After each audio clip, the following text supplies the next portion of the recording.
पुस्तक के ऑथर मेरे मित्र आदरणीय सज्जन यादव जी तथा जिन 7 व्यक्तित्वों के बारे में, पर्सनैलिटी के बारे में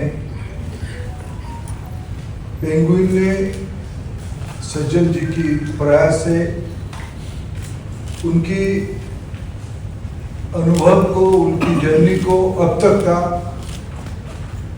एक मैं थोड़ा 2-3 पृष्ठा पलट रहा था, जो फिक्शन मोड में जो एक रोचक तरीके से विषय को रखने का प्रयास किया है, ऐसे श्री सज्जन जी तथा यहाँ उपस्थित सभी महानुभव जो सज्जन जी के मूलतः मित्रगण है को बधाई देता हूँ इस कार्यक्रम में आने के लिए। सज्जन जी से मेरा बहुत परिचय ही नहीं था, लेकिन उन्होंने जब मेरे को इस किताब के बारे में थोड़ा बताया और उन्होंने कहा कि आप आ सकते हैं क्या, ना जाने मेरे को क्यों लगा कि इस किताब को विमोचन करने के लिए मेरे को जाना चाहिए, मैं उस आनंद की क्षण में रहना चाहिए। मित्रों, यहाँ ड्रीम की बात हुई, ड्रीम से इंस्पिरेशन तक बात हुई, लेकिन इन दोनों के बीच में और जिस प्रकार की स्टोरी इसके अंदर है, और ये स्टोरी तो सांप का है।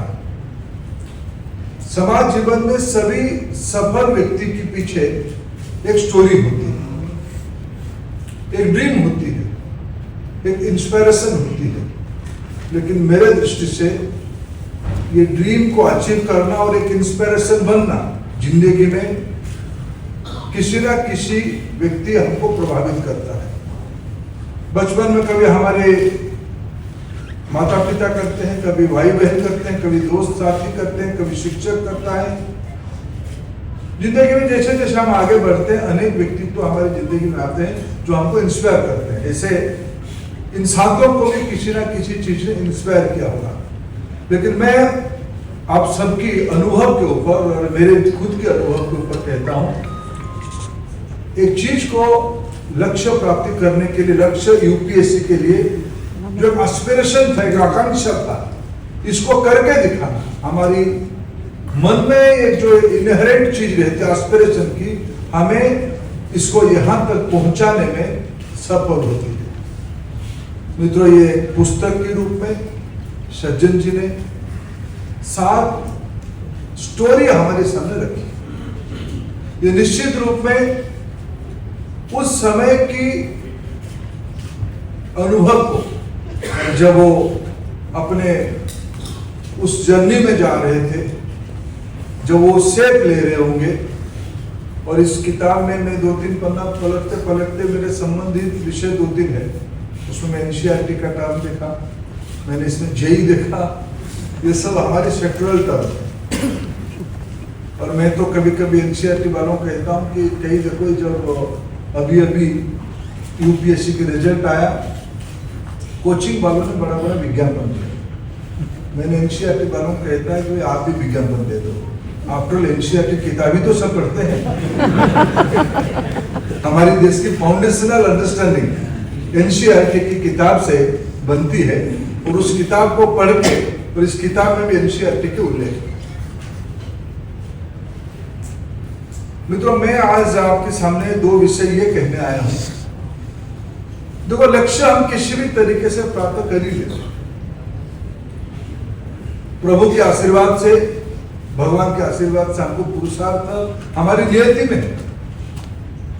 140 करोड़ लोगों के अंदर जितने लोग हम इस हॉल में बैठे हैं, हम लोगों की जो सामाजिक पृष्ठभूमि है, हम लोगों की जो प्रभास है, हम लोगों की जो अंडरस्टैंडिंग है, हम लोगों की जो कैपेसिटी, हम ही जानते हैं। यह सब को अनुभव करते हुए हम सब यहां पहुंचे। सबके अपना अपना एक स्टोरी है। लक्ष्य प्राप्ति करना एक पड़ाव है, लेकिन उसको आगे जीना,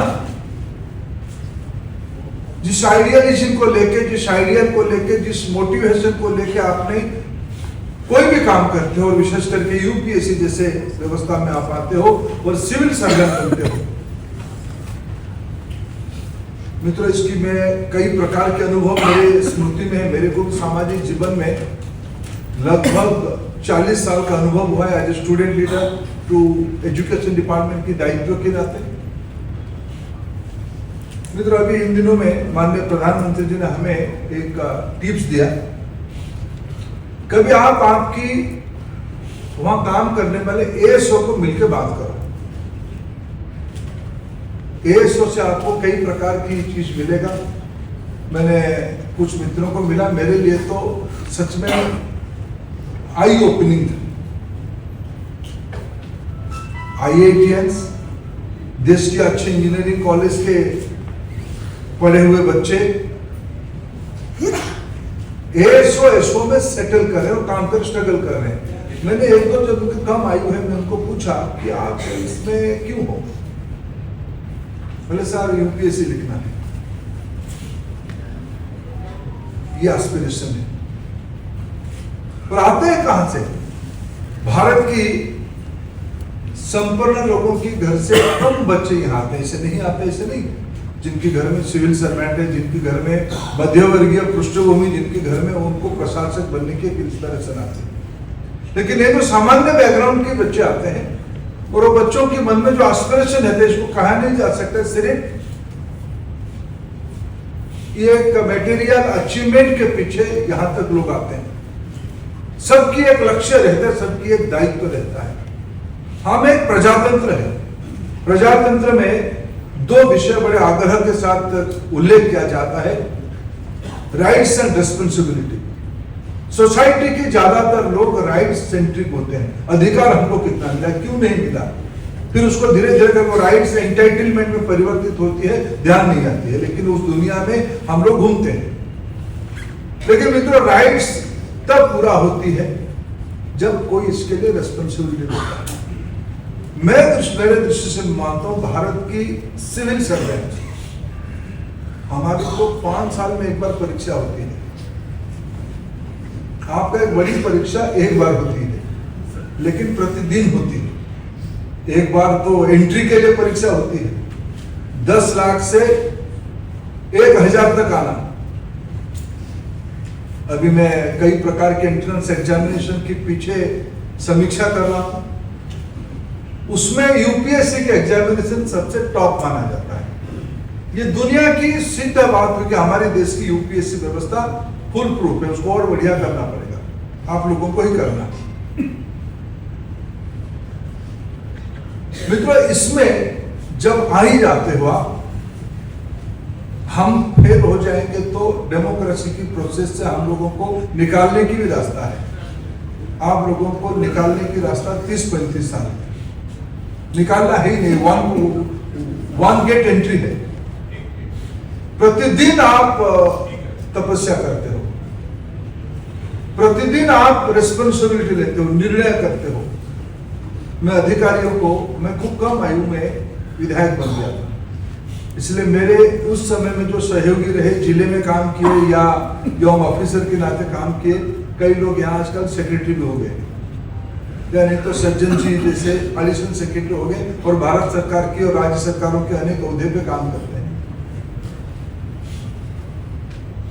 मेरा रुचि है इस लोगों से थोड़ा मिलना, गपशप करना, बैकग्राउंड पूछना, अभी की चैलेंजेस के बारे में समझना, निर्णय कैसे करते हैं, उनसे मैं क्या सीख सकता हूं, उसकी प्रोसेस में समझता हूं। मैं अमिताभ कांत जी से जब 10-11 साल पहले मिला, मैं आज भी मिलता हूं, मैं उनसे 2 चीज नया सीखता हूं। मैं अभी एक एस्पिरेशनल जिले में टूर पे गया था, वहां ऐसे यंग आईएएस ऑफिसर मेरे साथ रहे। मैं उनको पूछ रहा था कुछ विषय में, उनकी जानकारी ले रहा था, उनकी प्रोस्पेक्टिव समझ रहा था, उनकी दृष्टिकोण समझ रहा था। मित्रों मैं मेरा अनुभव से कहता हूं, आप लोग प्रतिदिन परीक्षा देते हैं। निर्णय फाइल में जब करना होता है, इसलिए किताब सज्जन जी आगे आपका जो अभिमत लिखना, अभी आपको एक्सपेंडिचर सेक्रेटरी और काम कराएंगे। लेकिन आगे आप ऐसे किताब, आप में से कोई किताब लिखे तो लिखा भी होगा, ऐसा नहीं कि वो पहली बार मैं अनुरोध कर रहा, पहले भी लिखा दिया होगा कि भारत की पिछले 78 इयर्स की जर्नी में हमने कई पड़ाव देखे।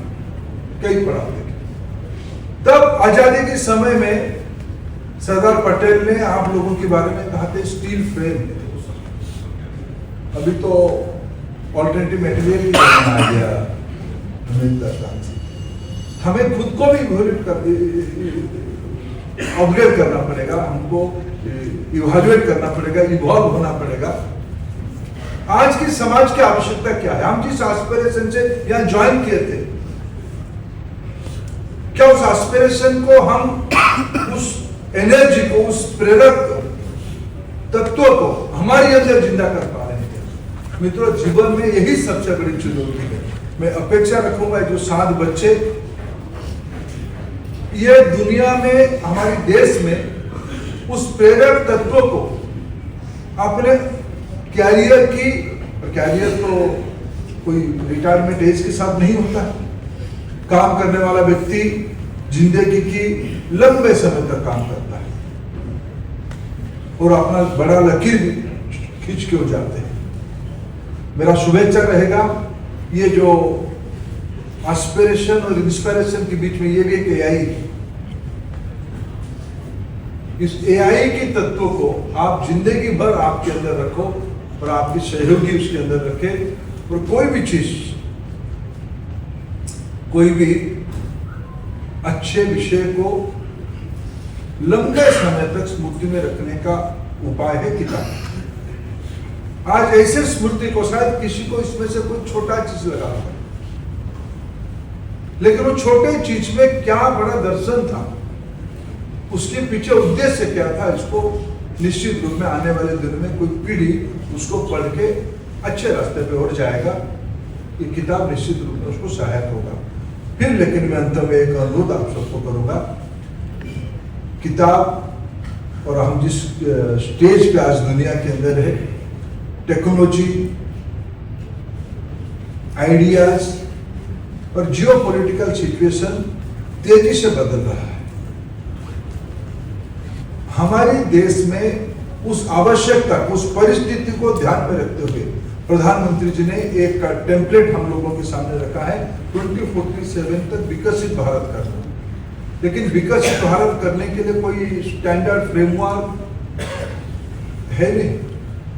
हमें उस फ्रेमवर्क को बनाना ही एक बेसिक फिलोसॉफी, उस फिलोसॉफी को टाइम अप्रोप्रिएट करना, ये हम लोगों की दायित्व है। हम समाज जीवन में विशेष करके पॉलिसी में जो लोग हम काम करते हैं, उस किताब से जिन चरित्रों के बारे में लिखा गया है, जो उनकी जर्नी आगे भी होगा, उस पॉलिसी को अभी अभी बजट में एआई फॉर एजुकेशन एक एलोकेशन हुई। एक्सपेंडिचर डिपार्टमेंट हमको आने वाले दिनों में पूछेगा क्या कर रहे हो उसमें। मैं पिछले 2 महीने से उसमें चिंतित हूं कि एआई फॉर एजुकेशन कैसे करेंगे। अभी भारत में कम से कम 1 लाख एआई एक्सपर्ट तो है ही। सबसे सुनना, सबसे समझना, और हमारी लक्ष्य क्या है, हमारी दायित्व क्या है। और मेरे को अच्छा लगा, अंजलि स्कूल डिपार्टमेंट में अभी असिस्टेंट सेक्रेटरी की काम कर रही है। भारत में एक बड़ा तबका के बच्चे, साइजेबल बच्चे फी बेस्ड स्कूल में जा रहे हैं, लेकिन मेजॉरिटी स्टूडेंट आज भी गवर्नमेंट स्कूल में जा रहा है। हम सबकी दायित्व है उस गवर्नमेंट स्कूल में पढ़ने वाले बच्चा, सुदूर इलाका में पढ़ने वाले बच्चा, आज इस डिसरप्टिव टेक्नोलॉजी एरा में एडवांस प्रोसेस को, एआई हो या और आने वाले दिनों में क्वांटम की कोई विषय हो, इसको समझने के लिए उसके लिए क्या प्रोसेस बनाएंगे, क्या व्यवस्था बनाएंगे, ये दायित्व हम सभी के ऊपर है। हम दायित्व लेंगे तो आने वाले दिनों में किसी की राइट्स सुरक्षित होगा, किसी की राइट्स सुरक्षित होगा, तब जाके उसके मन में एस्पिरेशन आएगा कि मैं भी कुछ बनूंगा। उसमें भी कुछ बनूंगा के अंदर हमें एक कैरेक्टर इस देश की डीएनए में है कि वो मैं के बारे में, अपने बारे में नहीं सोचता है। सज्जन जी के पास ऑप्शन था कि एक असिस्टेंट सेक्रेटरी को अपने घर में क्यों रखते। हमारे सामने आज भरत सिंह जी के मां पिताजी बैठे हैं। मैं यहां से बैठ के उनकी आंखों की आशीर्वाद पढ़ रहा था, उनकी तृप्ति पढ़ रहा था, उनकी भावना को समझने का कोशिश कर रहा था। मित्रों, इस देश जब व्यथित है, कश्मीर की कुछ घटना के अंदर व्यथित करता है, तब आशा की किरण आता है, वो हम वसीम को। हमारी देश निश्चित रूप में आगे बढ़ेगा, हमारी देश की नियति में आगे बढ़ना है। इसलिए आने वाले दिनों में ये प्रोसेस क्या होगा, ये जो आंखों की भाषा है, ये जो जज्बा है, आज हम भले ही एक पुस्तक लोकार्पण की अवसर पे एकत्रित हुए हैं, लेकिन सज्जन जी जैसे और उनकी मंडली भी ऐसे जो सज्जन मंडली उन्होंने बनाई है, मैं आप सबको उसी अपेक्षा के साथ भारत की उज्जवल भविष्य में, विकसित भारत में हम सब अपना अपना दायित्व निभाएं। हम अपना दायित्व निभाएंगे तो 140 करोड़ देशवासियों की हक, उनकी राइट्स, उनके अधिकार सुरक्षित रहेगा। बहुत बहुत धन्यवाद।